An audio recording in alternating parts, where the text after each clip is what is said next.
la destination et la prédestination. Vous savez, dans la foi chrétienne, beaucoup de croyants confondent la destination et la prédestination. Ils la confondent systématiquement. Et pourtant, ces deux notions, bien que liées, ne signifient pas exactement la même chose. Parce que beaucoup, ils assimilent ça en même chose. Or, ce n'est pas laquelle. Ce n'est pas la même du tout. Vous savez, la Bible enseigne que Dieu a un plan pour l'humanité et pour chaque personne. C'est-à-dire qu'un plan groupé pour tous, mais un plan individualisé pour chacun dans sa création. Comprendre ces deux réalités aide le croyant à marcher avec sagesse et surtout responsabilité, confiance dans le plan de Dieu. Je veux rappeler ce matin, bien-aimé, que Dieu a un plan pour toi. Mais au-delà du plan qu'il a placé pour toi, il y a aussi un plan universel, c'est-à-dire un plan pour tous. Et dans les plans de l'Éternel, ces deux mots réagissent, c'est-à-dire destination et prédestination. C'est quoi la destination selon la Bible? Selon la Bible, la destination représente l'endroit final vers lequel une personne se dirige. Spirituellement, il s'agit d'un résultat final de la vie d'un individu selon ses choix et sa relation avec Dieu. Donc, quand on parle de destination, on parle bien d'un parcours où l'homme quitte du point A au point B. C'est-à-dire que Dieu avait prévu structurellement qu'il ira du point A jusqu'au point B. Et lorsque la destination est soulignée, c'est que cette personne a achevé son parcours et a suivi ce parcours jusqu'au point final. Donc, tant qu'il n'y a pas de finalité, il n'y a pas de destination pour dire que celui-ci a atteint le but. Alléluia. La destination peut être symptomatique, c'est-à-dire elle peut prendre partie par partie en fonction des challenges que vous recevez de votre vie. Par exemple, lorsqu'on parle de quelqu'un qui fait des études scolaires, la destination qu'il veut obtenir, c'est le diplôme final. Même si cela peut être aussi entrecoupé. Par exemple, nous avons dans le cursus ici à Brazzaville, où nous avons des jeunes élèves qui commencent, par exemple, de la maternelle pour satisfaire au CP, pour aller au second cycle, pour faire de la 6e jusqu'à avoir le BPC en 3e, et pour entrer dans le 3e cycle, c'est-à-dire de la première pour obtenir enfin le baccalauréat en terminale. Ce sont des cycles scolaires. Et dans le cycle de la vie, l'homme aussi a ces petites étapes-là où tout est tracé qu'il doit passer structurellement, qu'on appelle destination. Et à chaque étape, il atteint une destination et il passe à la fin d'une autre pour commencer une autre étape. Voilà pourquoi vous remarquerez que votre vie, c'est une succession de challenges. Un jour, vous avez un combat, par exemple, pour avoir du travail, vous avez jeûné, vous avez prié, vous avez peiné, vous avez eu ce travail. Et une fois que vous avez eu ce travail, un autre challenge va s'opposer à vous. C'est peut-être pas le travail, ça sera peut-être le logement, ça sera peut-être la maison, ça sera peut-être le foyer, ça sera peut-être de rencontrer la femme de votre vie, l'homme de votre vie. C'est-à-dire, vous passerez toujours à un état où vous serez du point A au point B. Mais vous êtes destiné, alléluia, vous êtes destiné à atteindre ce but. Vous êtes destiné à aller au bout de votre quête. Et quand vous arrivez au bout de votre quête, on ne parle plus de destinée, on parle de destination. Comme quelqu'un qui a quitté du point A et qui a bien chuté au point B. Donc c'est le résultat final d'une vie, de la vie d'un individu, selon ses choix et sa relation avec Dieu. Vous devez aussi savoir, bien-aimé, que la Bible enseigne que la destination ultime de l'homme est soit la vie éternelle avec Dieu ou soit la séparation d'avec Dieu. Ça veut dire que tout votre parcours dans votre destination, vous aurez des choix, des situations qui viendront soit créer de la compromission, mais ou soit prendre votre chemin pour l'améliorer dans la relation avec Dieu. Vous devez mettre dans votre esprit que toute destination que vous prendrez, celle-ci est censée être une marche de gloire avec Dieu.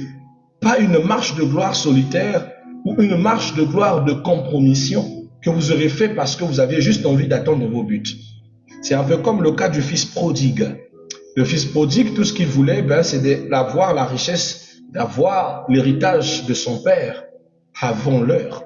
Le père n'était pas encore mort, mes bien-aimés, que le fils prodigue a demandé sa destination finale. Il a dit à son père, donne-moi mon héritage. Je veux mon héritage. Le père n'était pas mort. Le père n'était pas outré du fait que le fils lui ait demandé sa part, car un père travaille toute sa vie pour léguer un legs à ses enfants. Mais ce qu'il ne voudrait pas, c'est que son enfant s'éloigne de lui. Mais quand le père a donné l'héritage au fils prodigue, l'héritage a été le sujet qui l'a éloigné de son père.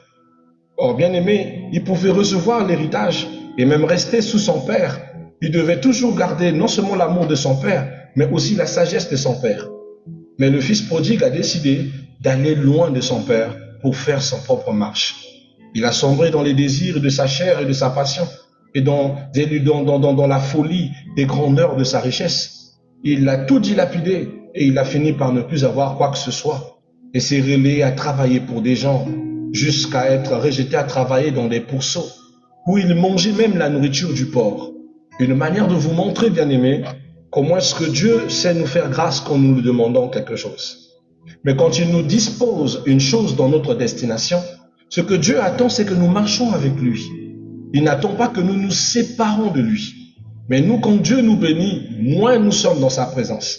Quand Dieu nous accorde ce que nous voulons, moins nous sommes dans le jeûne et prière. Moins nous sommes dans le sacrifice. Moins nous sommes dans l'engagement avec Dieu. Nous devenons de jour en jour lents avec Dieu. On passe des temps à faire des challenges inutiles, à aller boire la chicha, entrer dans les bars, entrer dans les lieux chics, prendre des photos dans des espaces assez luxueux pour prouver que nous aussi, nous commencions à atteindre un certain standing de vie. Nous sommes plus dans le proving que dans une bonne relation avec Dieu. Nous avons oublié que la grâce que nous avons reçue, c'est Dieu qui nous l'a donnée. Et que tout ce qu'il attend de ça, ce n'est pas d'en bénéficier, mais de regarder la relation que nous avons après avoir été bénis, après avoir reçu cet héritage que nous avons demandé. Il vous l'a donné, mais qu'est-ce que vous en avez fait? Et c'est comme ça que le jeune s'est éloigné. Et après avoir tout dilapidé et qu'il commençait à manger la nourriture des pourceaux, il s'est dit, jamais dans la maison de mon père, je n'ai été aussi maltraité. Et même le dernier des serviteurs de la maison de mon père vit encore mieux que moi et mange encore mieux que moi. Ainsi le fils comprit qu'il avait commis l'erreur de s'éloigner de son père, bien qu'il avait déjà pris son héritage. Il se leva et dit, oui, je me lèverai et j'irai vers mon père. Je lui dirai, mon père, j'ai péché contre toi seul. Il avait pris sa destination et a commencé un nouveau parcours qui était l'échec. Et cet échec a connu sa destination finale lorsqu'il a compris que ce qui était plus important, ce n'était pas le bien matériel, c'était la relation avec son père. Alors il revenait. Pendant qu'il revenait, son père était dehors, car le père attend toujours le retour de ses enfants sur des vraies bases, sur une repentance sincère, sur les proximités. Et le père le vit de loin. De loin, le père le vit avant même qu'il ne parle. Le père était dans la joie, tellement dans la joie de voir son fils qui jadis croyait perdu, mais était toujours encore là et avait retrouvé le chemin de la maison. Ce jour-là, le fils s'orienta vers le père, gémissant de douleur et de crainte, et se dit, « Père, j'ai péché contre toi seul. Je me suis éloigné de toi. » Pendant que le père, content, crie à la célébration, demande à tous les serviteurs d'élever un banquet. Son grand frère regarda le père et dit, « Mais père, pourquoi fais-tu ça? Il a déjà pris sa part d'héritage. Pourquoi veux-tu encore célébrer et tuer un bœuf pour lui? » Le père regarde le grand frère. Il lui dit, « Toi, tu as toujours ton héritage. Toi, tout ce que j'ai t'appartient. Toi, tu as déjà toutes ces choses. Mais moi, ce frère que je croyais perdu, ce fils que je croyais perdu, m'est revenu. » Bien-aimés, dans cette leçon, vous avez deux personnes. Le loyal qui a gardé l'héritage, le loyal qui bénéficiera toujours des droits de l'héritage en restant sur la bénédiction de son père, et ce fils prodigue qui a abandonné son père lorsqu'il a reçu son héritage et qui a tout perdu, qui est revenu pour enfin même travailler comme un serviteur, mais ayant perdu tout son prestige. Le père est pour l'un comme pour l'autre, c'est-à-dire celui qui commet la maladresse et celui qui reste fidèle. Mais dans cette belle histoire du fils prodigue, nous avons un qui représente la destination et l'autre qui représente la prédestination. Je m'explique. La destination, le fils prodigue, c'est qu'il a fait son chemin, il a fait ses choix et il a reçu selon le salaire de ses choix. Mais la prédestination selon son frère, c'est celui qui est resté loyal et a été soumis aux instructions de son père, a écouté les vœux de son père, n'a pas agi selon sa volonté, mais selon ce qu'il a été préparé à devenir. Un héritier est prédestiné à l'être. On le met au monde, mais en ayant prévu déjà un parcours pour lui. Il ne s'agit pas de destinée. Tout a été préformaté pour lui, préparé pour lui. Tandis que celui qui arrache son héritage, c'est-à-dire que celui qui se retire du statut de l'héritier, bien-aimé, vivra la sanction de la destination. Un parcours qui aura un point A et un point B, un commencement et une fin. Alléluia. Donc quand on parle de destinée, bien-aimé, vous devez comprendre que ça a vraiment attrait à la relation avec notre Dieu et que cela doit être sur toutes les deux bases, c'est-à-dire la Bible enseigne que la destination ultime de l'homme est soit la vie éternelle avec Dieu ou soit la séparation. Dans Jean 3, verset 16, la Bible dit « Car Dieu a tant aimé le monde qu'il nous a donné son Fils unique, afin que quiconque croit en lui ne périsse point, mais qu'il ait la vie éternelle. » C'est-à-dire que Dieu ne veut pas que nous périssons, mais quiconque croit en lui ne puisse pas périr. Donc celui qui décide de ne pas croire, c'est aussi son choix. Dieu n'est pas contre son choix, mais il a décidé de périr seul. Est-ce que Dieu est contre lui? Non, il reste aussi le Dieu de celui-ci. Mais celui qui a décidé de croire est rentré dans la prédestination. Mais celui qui a décidé de ne pas croire est rentré dans la destination. Il suit le chemin de son parcours, et un parcours qui aura bel et bien un commencement et une fin. Ainsi, la destination dépend de la réponse personnelle à l'appel de Dieu.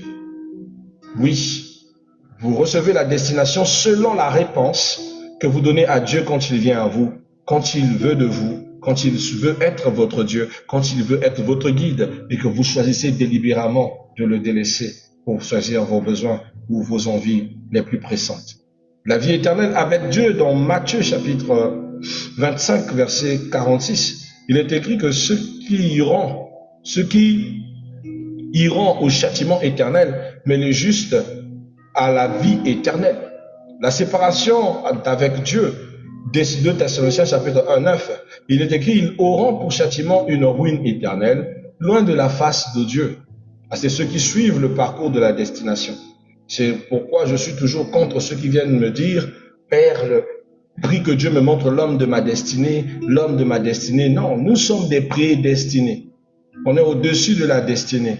Nous autres, Dieu nous a déjà préparé un chemin. Nous héritons, nous ne destinons pas. Ceux qui sont dans la destination ne savent pas ce qu'ils vont avoir. Ils subissent les conséquences de leur choix, tandis que les prédestinés, le Père a tout pourvu pour eux. Ils marchent selon la volonté du Père et le suivent structurellement. Amen. Alléluia. Alléluia.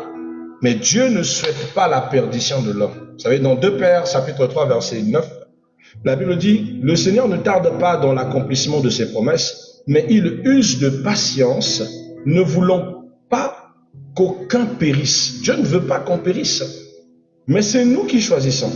Ainsi, la destination finale est influencée par la manière dont l'homme répond à Dieu, si c'est oui ou c'est non. Amen. Alors, qu'est-ce que signifie la prédestination de les Écritures? Nous avons déjà donné quelques pistes, mais nous allons asseoir les fondements comme des sages architectes. Dans la prédestination, dans la définition biblique, la prédestination est le plan établi par Dieu à l'avance pour ceux qui lui appartiennent. Elle ne signifie pas que Dieu force les hommes à agir, mais qu'il a préparé un projet pour ceux qui marchent avec lui. Un prédestiné ne vit pas la destinée. Il vit le plan que son Dieu, son Père a prévu. Vous savez, autant que parents, pour nous autres qui sont nés dans les années très reculées, on a eu la chance d'avoir des parents qui ont eu des projets pour nous, qui ont commencé à épargner pour ces projets, qui ont même déjà choisi le type de travail qu'on devait faire et même le type de relation qu'on devait avoir. Moi, j'ai même eu cette... On va pas appeler ça malchance, s'il vous plaît. Mon père avait même fait déjà le choix de la femme que j'allais épouser. Parce que pour lui, J'allais rejoindre le parcours islamique et je devais épouser une merveilleuse femme, très intelligente, qui vivait à Londres, qui était congolaise malienne, très intellectuelle. Sincèrement, on dirait quelqu'un qui connaissait vraiment mon genre et mon goût. J'ai combattu le choix de mon père, j'ai combattu tout ce qu'il voulait faire pour moi, en effronté. Oui, parce que j'ai toujours voulu ne pas céder à ses désirs pour moi, à son plan pour moi. Mais en s'asseyant 2 minutes, c'est quand on voit, si j'avais épousé le parcours de mon père, je serais peut-être pas ce que je suis aujourd'hui. Je serais même pas pasteur, ça c'est vrai. Mais j'aurais pas aussi certaines peines dans la vie que j'ai rencontrées. Parce que sincèrement, tous les choix qu'il avait faits sciaient bien avec ma marche, avec ce que je voulais et ce que j'aspirais. Mais les choix que moi j'ai faits sont des choix qui ont défini le contraire de ces choix. Et j'ai raté plein de choses. Et j'en ai aussi gagné d'autres choses selon mes choix.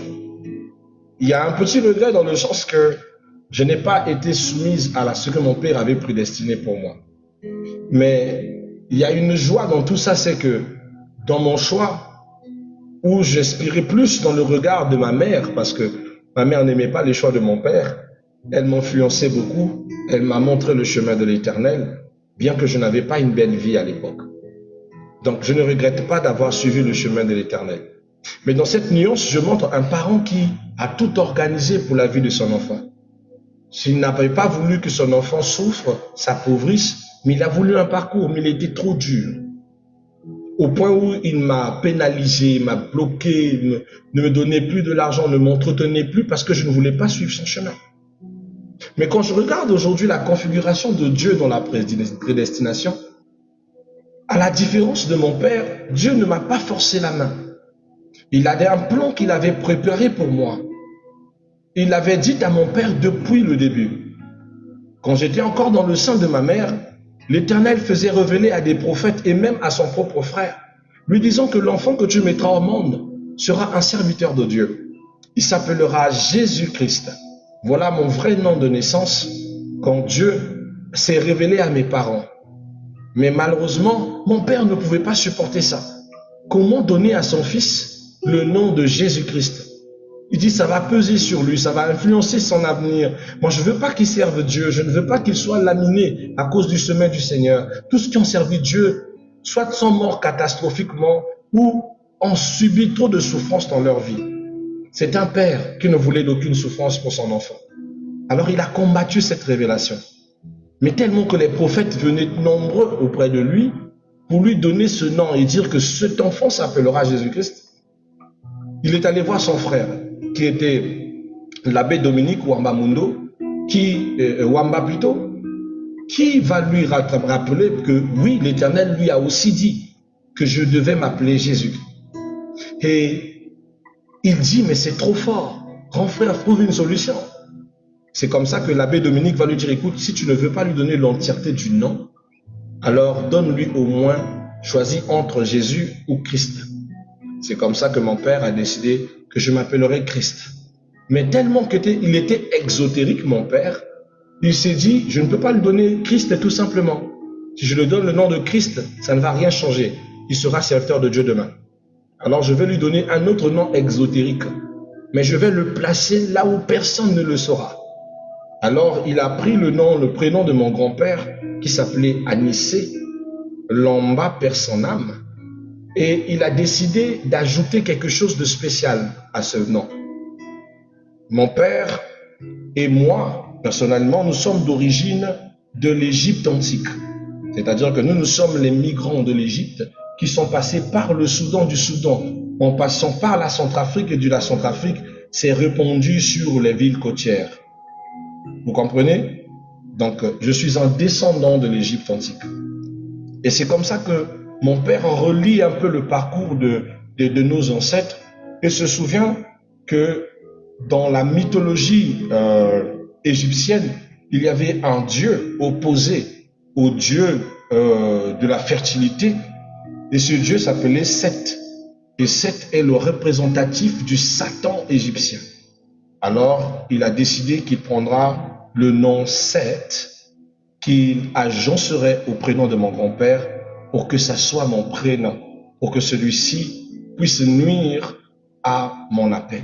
Regarde, c'est un homme qui, vraiment dans la prédestination, est très intelligent, il sait ce qu'il fait. C'est comme ça qu'il me donnera bien le prénom de Christ, mais dans le prénom de mon grand-père, il va le sectionner. Il va le donner, il va l'arranger pas en Anicet, mais en Anicette. Alors, quand quelqu'un voit mon prénom, Anicette, se pose toujours la question de savoir pourquoi il y a le TH à la fin et pourquoi le 7 en question, ce n'est pas le 7 de, comme on met CEDT. Donc, c'est le 7 du Dieu maître d'Ambos, le Satan des Égyptiens. Vous comprenez? Et c'était pour influencer mon parcours, pour que je ne puisse pas librement choisir l'Éternel, mais que je sois influencé par les ténèbres et la lumière. Et je vous assure que ce nom m'a vraiment pourri la vie. Il savait ce qu'il faisait, c'est quelqu'un qui ne faisait rien sans conscience. Ma mère ne savait rien de ce prénom, même s'il n'aimait pas l'ajout du prénom de son père, mais qui n'était plus comme tel. Mon grand-père était très spirituel, et lui disait, ce prénom que tu as donné à Mondoka, pourquoi tu as ajouté ce nom maléfique à la fin? Ma mère ne comprenait pas. Bref, c'est quelqu'un qui avait eu une sagesse de tout préparer pour mon parcours. Il se prenait pas pour Dieu, il se prenait pour un père qui lègue quelque chose à son enfant et qui ne veut pas que quelque chose interrompe son parcours. Mais les plans de Dieu sont plus forts que les plans de mon père. J'ai eu un parcours de bonne vitesse. J'ai fait des choses dont je regrette. J'ai été une prostituée. Je me suis opposé à mon père de toutes les manières. J'ai fait des choses horribles. Mais pour que, à la fin, toutes ces choses que j'ai faites m'ont ramené au pied du Seigneur. J'étais dans la foi islamique. J'ai été catholique. J'ai été messager. Dieu m'a ramené sur sa main. Et je suis retombé dans la prédestination, ce qu'il avait prévu pour moi. Mais bien aimé, la prédestination, ce n'est pas seulement de rentrer dans le chemin de ce que Dieu a prévu pour vous. C'est surtout de rester dans ce chemin, dans la soumission, l'obéissance, et surtout en se donnant corps et âme. Car bien aimé, comme nous l'avons dit, elle ne signifie pas que Dieu force les hommes à agir, mais qu'il a préparé un projet pour ceux qui marchent avec nous. Éphésiens chapitre 1:5 nous dit, nous ayant prédestinés dans son amour à être ses enfants d'adoption par Jésus-Christ. Dans Éphésiens 1, toujours le verset 11, il dit, en lui nous sommes aussi devenus héritiers, ayant été prédestinés suivant le plan de celui qui a opéré toutes choses selon le conseil de sa volonté. Ainsi, la prédestination révèle trois vérités importantes, c'est-à-dire Dieu a un plan avant la naissance, comme il a fait avec Jérémie dans Jérémie 1, verset 5, où il dit « Avant que tu eusses été formé dans le ventre de ta mère, je te connaissais, quand même tu n'étais qu'une masse informe. » Donc Dieu prépare des œuvres pour ses enfants. Dieu a déjà tout déclaré, tout écrit. Mais c'est à nous de le suivre, c'est à nous de rester obéissants et de laisser Dieu nous dire « Mérédith, il est le temps que tu poses ton pas. Mérédith, avance. Mérédith, arrête. Mérédith, va à gauche. Mérédith, prends ceci. Tu vas travailler là, tu iras là. » Mais quand tu décides de ne pas suivre son plan, tu sors de la prédestination. Quand tu commences à anticiper les voies de Dieu, tu sors intégralement de la prédestination et tu vas commencer à vivre la destinée, c'est-à-dire les conséquences de tes choix. Tu quitteras du point A pour aller au point B et tu connaîtras une fin. Pourquoi? Parce que tu as délibérément décidé de ne plus être dans le parcours que le Seigneur avait tracé pour toi. C'est l'erreur et la bêtise que tous les chrétiens commettent et se plaignent. Dieu m'a abandonné, Dieu ne marche plus avec moi. Mais tu n'as plus été dans son parcours. Tu es sorti par la désobéissance. Tu as abandonné la voie des prédestinés parce que tu n'avais pas le cœur de patienter jusqu'à ce qu'ils te disent « Sors, quitte, laisse cet endroit, laisse ce travail, laisse ce que tu fais, laisse. » Quand tu vas par ta propre tête dure, dans ta propre sagesse, tu manges les conséquences de ta sagesse. Ce sont les lois de la spiritualité, mais ce sont aussi les choses qui nous fait qui nous font sortir du fait d'être des prédestinés de Dieu. Alléluia. Dans Éphésiens chapitre 2, 10, il est écrit, car nous sommes son ouvrage, ayant été créés en Jésus-Christ pour de bonnes œuvres que Dieu a préparées d'avance. Dieu a préparé pour nous de bonnes œuvres d'avance. C'est une chose que vous devez mettre en vous, que je ne suis pas du néant. Dieu a préparé de bonnes choses pour moi, et cela depuis d'avance. Vous devez aussi savoir que Dieu appelle les hommes à entrer dans son plan. Il nous attend à choisir son plan comme étant notre vie, notre lieu de secours. Romains chapitre 8, verset 29 au verset 30, nous dit, car ceux qu'il a connus d'avance, il les a aussi prédestinés à être semblables à l'image de son Fils. Nous avons tous été choisis et nous avons tous été prédestinés. Alors il est 7h17, on va s'arrêter là.